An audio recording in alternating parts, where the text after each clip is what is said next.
आज 31 मे अहिल्यादेवी होळकर जयंतीनिमित्त उपस्थित आपल्या गावच्या प्रथम नागरिक प्राचार्य उपसरपंच लखनराजे भोसले, आपले प्रत्येक कार्यक्रमाचे हक्काचे व्याख्याते वकील साहेब विशाल पाटील, अभिजित कांबळे, लखनजी, रवी नाना, सुवर्णाताई, आज चांगलं व्याख्यान दिलं ते करिश्मा,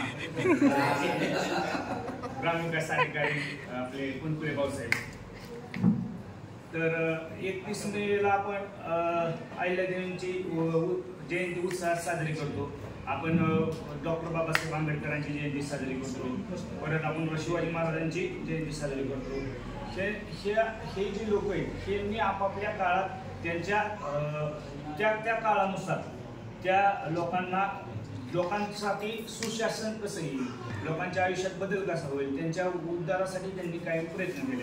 अहिल्यादेवींचा इतिहास बघितला तर अहिल्यादेवींनी यात्रेकरूंसाठी जाण्या येण्यासाठी 12 निर्माण केले. त्या आणखीन लोकांच्या तुम्हाला धर्माबद्दल म्हणजे धर्माबद्दल आस्था असावी, देवाबद्दल आस्था असावी म्हणून तुम्हाला देवाच्या यात्रेला जाण्यासाठी त्या काळात त्यांनी अनुदान दिले. त्या म्हणजे या गोष्टी करत होत्या. आणि आता मला काय वाटतंय की अहिल्यादेवींच्या काळात 12 होत्या, तर लोकांना जायसाठी पाणी. आता विकासाच्या नावाखाली अशी कुठे पाणी पिवायची सोय नाही.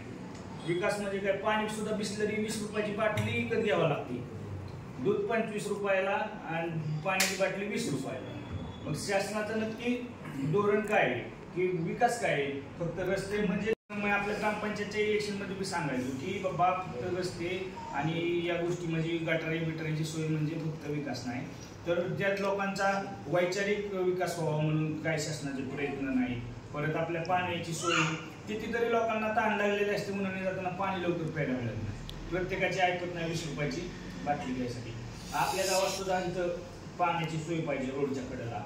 म्हणजे आता माझं तिकडं तर डोक्यात आहे, मी तिकडे एक पाईपलाईन काढून ठेवली की भविष्यात तिथं डोरलेवाडीवाल्यांची घेतली की पाणीपुरी करायसाठी तिथं आमच्या रानापुढं ते नियोजन आहे. मग अहिल्यादेवी सारख्या त्या काळात तर ते लोकांचा विचार होता. तर आता आपण शिकून काय उपयोगच नाही ना. आपल्याला पुढं एवढा आदर्श असून आपण काय करतोय काय? मग या सगळ्या गोष्टींचा विकास व्हावा. आपल्याला बारामतीच्या कडेनी गुणवडी गाव आहे, आपल्याला एकदम चांगला विकास करावा लागेल. रस्ते सुरुवातीपासून नियोजित. पुणे शहर जर बघितलं तर मला कधी पुण्याला गेलं की इतकं भारी वाटतं की इतकं शहर विकसित असून झाडांची संख्या तेवढीच आहे. इतकं पुण्याचा विकास चांगला. बारामतीत बी तसे आपल्याकडे सगळी झाडं चांगली आणि गुणवडीचं सुद्धा मागच्या सुद्धा लोकांनी काम चांगलं केलं. पावसाळ्यात आपल्याकडं आपलं दवाखाना जरी बघितलं तरी स्वच्छ, एवढं कुठंही प्रमाण नाही. आपली गुणवडी आपली गुणवडी म्हणजे तशी एकदम चांगली, पण आता आपली गुणवडी वाढती त्याच्या. आणि आपल्याच नेमके आपण आता आलो ह्या काळात वाढायचं प्रमाण वेग जास्त आहे.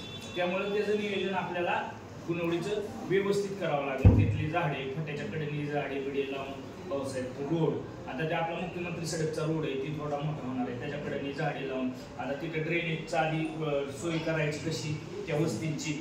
तशी तिकडे बघायला गेले तर 4-5 घरांना काय रोडच्या कडे त्यांना ड्रेनेजची सोय नाही. पण हे सगळं बसून प्लॅन करून हे झालं पाहिजे. आता आपण काय सांगतो की आपण ह्यांच्याकडनं काय शिकायचं? त्यांनी त्या काळात केलं ती परिस्थिती वेगळी होती, त्यांच्यासारखं आपल्याला जमणार नाही. पण आता आपल्या काळात काय करावं लागेल, आपल्याला जे शक्य आहे आपल्याला काय करावं लागेल त्याचा आपण अभ्यास करावा लागेल. आणि त्या दृष्टीने आपण केलं तर त्यांची जयंती साजरी केल्यासारखी एवढं बोलतो.